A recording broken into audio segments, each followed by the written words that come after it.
Assalamualaikum warahmatullahi wabarakatuh. Pemirsa TV Nabawi yang dirahmati Allah Subhanahu wa taala, sebelum kita memulai pengajian kita, marilah kita berdoa kepada Allah Subhanahu wa taala agar Allah Subhanahu wa taala senantiasa memberikan kepada kita ilmu yang bermanfaat. Bismillahirrahmanirrahim. Alhamdulillahirabbil alamin. Allahumma shalli wa sallim ala sayyidina Muhammad wa ala ali sayyidina Muhammad. Allahumma rzuqna fahman nabiyyin wa hifdzal mursalin wa ilham malaikatil muqarrabin. Allahumma aghnina bil ilm wa zidna bil hilm wa akrimna bit taqwa wa jamilna bil afiyah ya arhamar rahimin.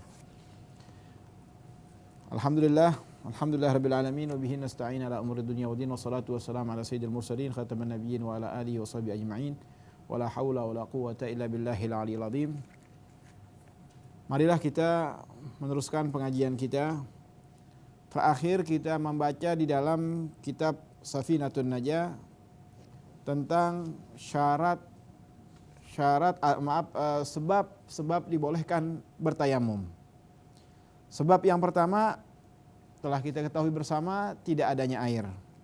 Dan telah kita ketahui juga bahwa di antara sebab-sebab tidak ada air dibolehkan kita untuk bertayamum adalah kita harus mencarinya terlebih dahulu dengan syarat-syarat yang telah dijelaskan pada kesempatan yang lalu. Yang kedua, sakit.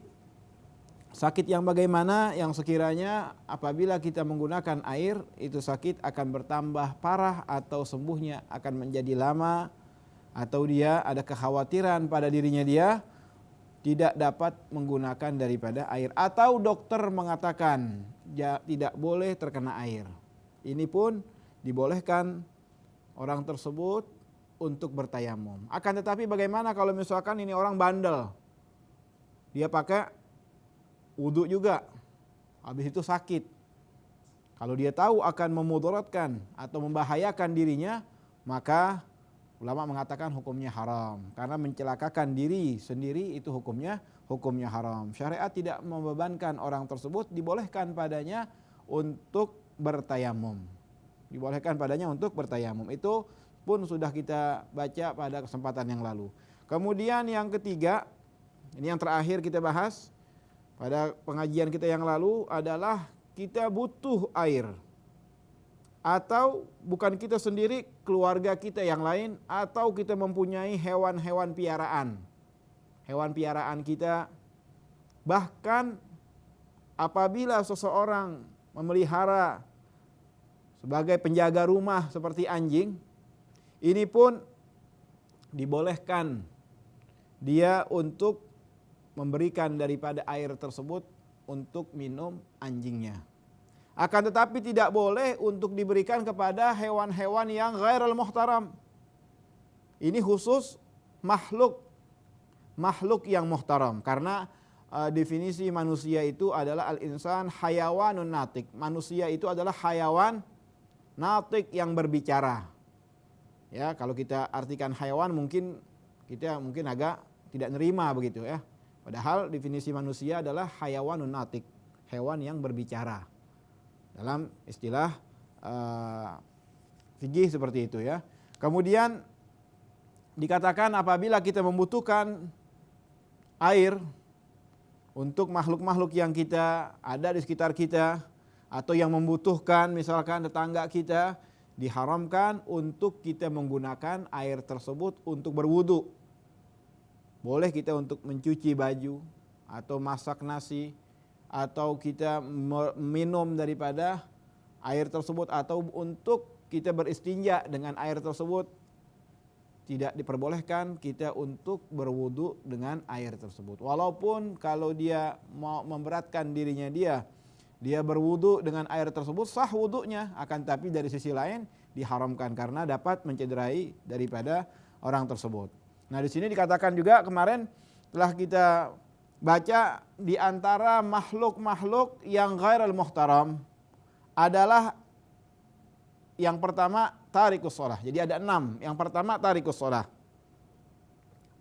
Adapun makna ghairul muhtaram di dalam kitab ini dijelaskan, di antaranya dikatakan annahu la yatayammamu lihtiyaji hayawan ghairil muhtaram lil ma'. Sesungguhnya la yatayammam, tidak boleh bertayamum untuk membutuhkan daripada air tersebut pada makhluk-makhluk yang ghairil muhtaram. Tidak boleh kita bertayamum, oh airnya kasih dia aja deh. Pada bagian-bagian yang 6 nanti. Bal yatatahharu bihi. Bahkan kita diwajibkan untuk bersuci dengan air. Walau ada ila halakihi. Walaupun itu makhluk bakal meninggal misalkan. Kemudian yang pertama tadi dikatakan yang ghairul muhtaram adalah tarikus shalah. Manusia yang meninggalkan salat. Ya, muslim, seorang muslim maksudnya. Kecuali orang kafir. Manusia, seorang muslim yang meninggalkan salat. Nah, di sini dikatakan dalam syarah ini kitab, tarikus shalah annal awwal min sittati ghairil muhtaramah tarikus shalah. Yang pertama daripada makhluk-makhluk yang ghairil muhtaram adalah orang yang meninggalkan salat.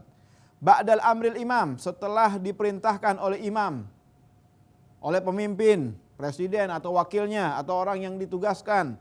Wa huwa man akhara an jami auqatiha kasalan. Ini adalah tarikus shalah, orang yang meninggalkan daripada salat dari waktunya dengan malas-malasan. Ya. Wa tusannu istitabatuhu, dan disunnahkan kita untuk meminta atau menganjurkan kepadanya untuk bertaubat kepada Allah Subhanahu wa taala. Fa in taba, kalau dia bertaubat, maka Allah Subhanahu wa taala menerima taubatnya dengan yang dilakukan dengan taubatan nasuha. Wa illa, kalau dia tidak mau bertaubat, qutila haddan, maka wajib bagi pemerintah tersebut, bagi pemimpin tersebut untuk membunuhnya. Untuk membunuhnya. Wa hukmuhu hukmul muslimin, dan hukumnya dia termasuk seperti orang muslim.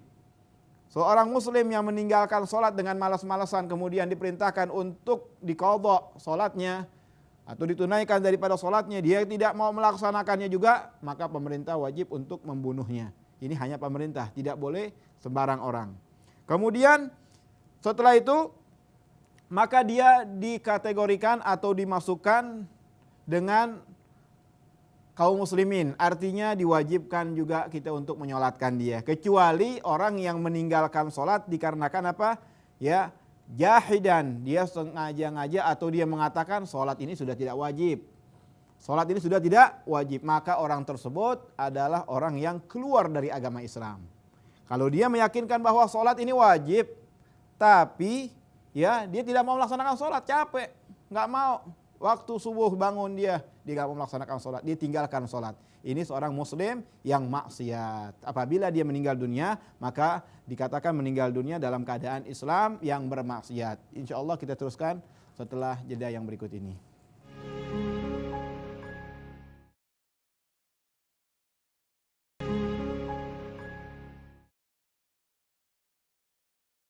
Pemirsa Pesantren Nabawi yang dirahmati Allah Subhanahu wa taala, kita teruskan kembali pelajaran kita yang kedua di antara golongan ghairul muhtaram.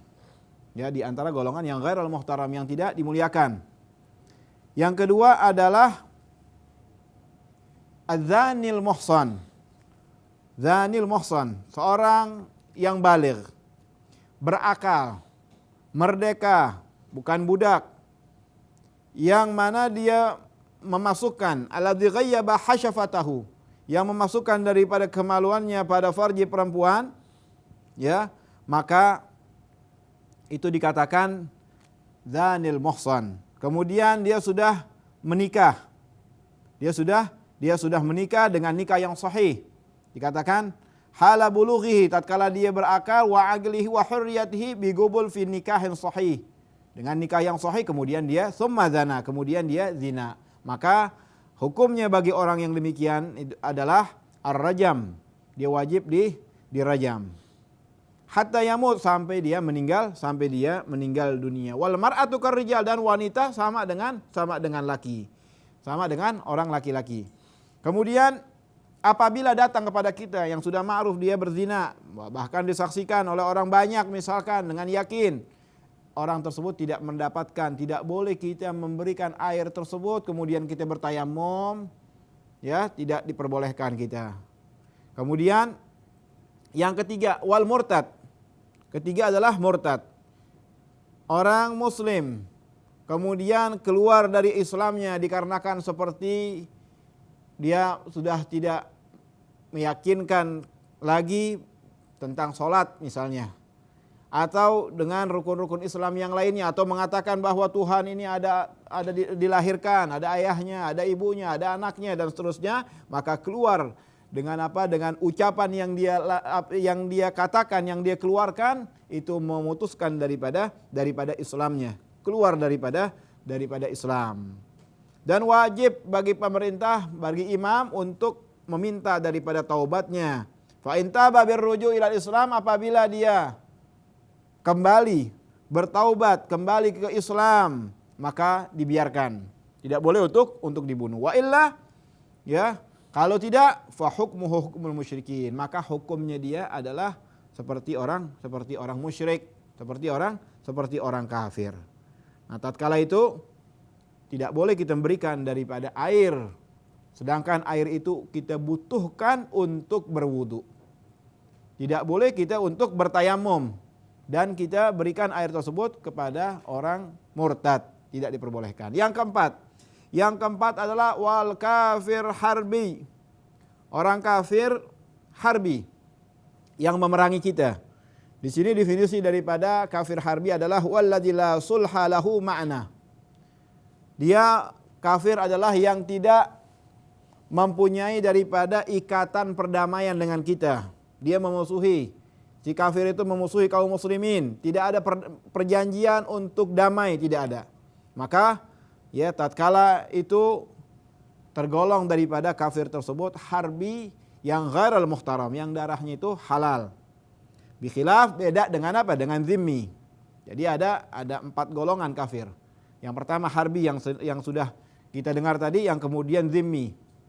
Zimmi itu kita berikan daripada keamanan. Dia membayar daripada keamanan kepada pemerintah, kemudian ya dia bermasyarakat dengan kita. Haram pada seorang muslim untuk menyakitinya. Begitu juga wal muahad. Seorang kafir yang memerangi kaum muslimin dan ada perjanjian, mempunyai daripada perjanjian tentang damai atau tidak berperang selama 4 bulan misalkan, itu pun diharamkan kita untuk memeranginya. Wal mu'amman di sini seorang kafir yang memusuhi kaum muslimin, akan tetapi ya dia meminta kepada pemerintah kaum muslimin untuk memberikan dia keamanan, untuk memberikan keamanan.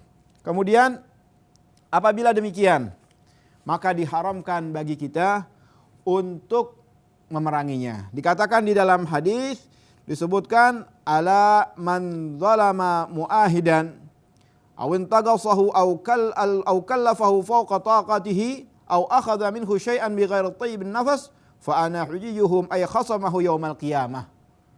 Seseorang, ketahuilah seorang yang menzalimi, seorang yang muahad, atau dia menyakitinya, atau dia memberikan daripada beban yang dia enggak kuat untuk memikulnya, atau dia mengambil sebagian daripada hartanya, maka akulah, kata Rasulullah SAW dalam sabdanya, khasamahu, yang memberikan daripada balasannya di hari kiamat nanti. Jadi seorang kafir yang tinggal di sekitar kita, di sekitar rumah kita, kita harus menghormatinya. Dia juga mempunyai daripada hak. Dan apabila dia meminta air dalam keadaan kehausan, kita diharamkan untuk kita gunakan air tersebut, yang mana air tidak ada yang memiliki kecuali kita. Misalkan atau tetangga kita, beberapa tetangga kita diharamkan untuk kita gunakan air tersebut untuk berwudu. Kita berikan daripada si kafir tadi. Kita berikan si kafir tadi. Ya. Kemudian yang kelima daripada golongan makhluk-makhluk yang ghairul muhtaram adalah kalbul agur, anjing yang gila misalkan, atau yang menggigit, ya, bukan anjing piaraan seseorang untuk menjaga rumah misalkan, itu muhtaram. Itu anjing muhtaram. Ini kagak anjing yang jalan seruduk sana seruduk sini, kemudian digigit sana gigit sini. Seperti apa? Seperti halnya anjing gila. Maka kita tidak boleh memberikan air wudhu, maksudnya air yang untuk kita gunakan untuk berwudhu kepadanya. Dengan kita nanti tayamum aja udah, walaupun dia kehausan, tidak boleh untuk kita berikan, kecuali anjing peliharaan. Ini pun dihormati di dalam Islam, tidak boleh kita berwudhu dalam keadaan anjing tersebut, makhluk tersebut ya membutuhi daripada air tersebut. Ya. Kemudian yang terakhir, yang keenam adalah khinzir, babi. Ya, babi apabila terdapat yang kehausan, kemudian kita ingin menggunakan daripada air tersebut untuk berwudu, maka tidak boleh kita dahulukan itu hewan. Jadi kita berwudu dengan air, biarkan makhluk-makhluk, golongan makhluk yang 6 ini mati dalam keadaan kehausan. Itu kita lihat ya, kita ambil daripada hikmahnya. Yang pertama daripada makhluk yang ghairul muhtaram adalah tarikus shalah. Orang yang meninggalkan, seorang muslim yang meninggalkan daripada salat. Oleh karena itu, di dalam keadaan kita banyak daripada air, maka gunakanlah daripada kesempatan kita untuk berwudu pada waktunya. Insyaallah kita akan teruskan setelah jeda yang berikut ini.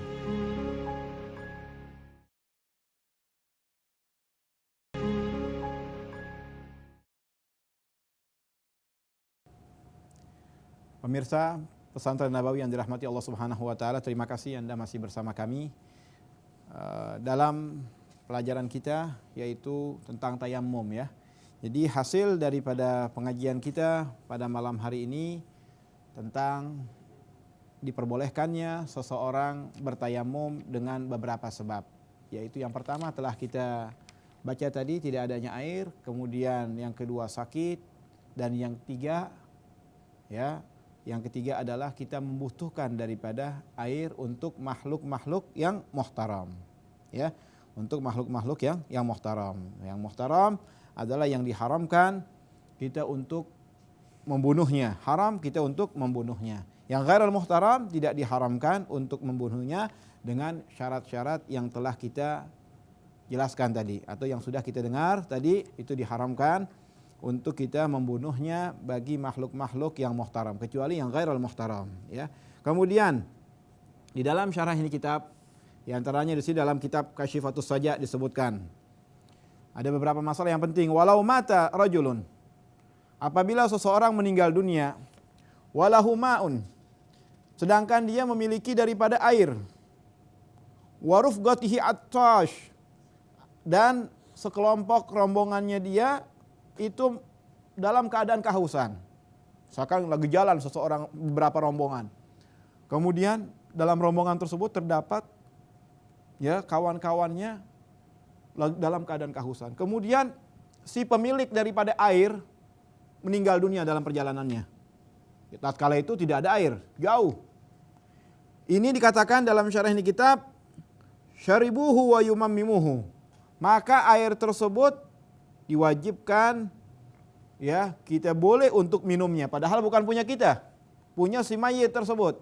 Dan mayatnya itu wa yuyammimuhu, dan ditayamumkan daripada mayatnya itu. Wah, kalau kita lihat kayaknya keterlaluan banget. Mayatnya ditayamumin tanpa dimandikan, kita kuburkan tanpa kita mandikan, kemudian airnya kita minum. Akan tetapi tidak sampai di situ, dikatakan wa wajaba alaihim samanuhu, dan diwajibkan bagi orang yang minum tadi biaya daripada air tersebut. Air harganya berapa kita gantiin kepada keluarganya.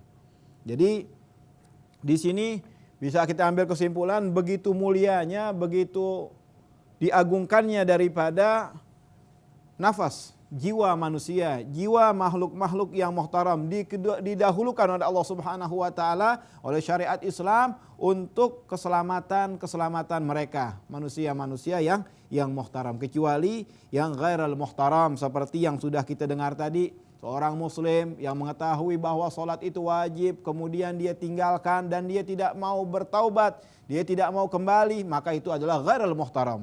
Bahkan telah kita ketahui bersama, anjing masih lebih mulia daripada seorang muslim yang meninggalkan daripada salat. Bayangkan, anjing piaraan, ya, bukan anjing yang kalbul ughur, bukan anjing yang gila.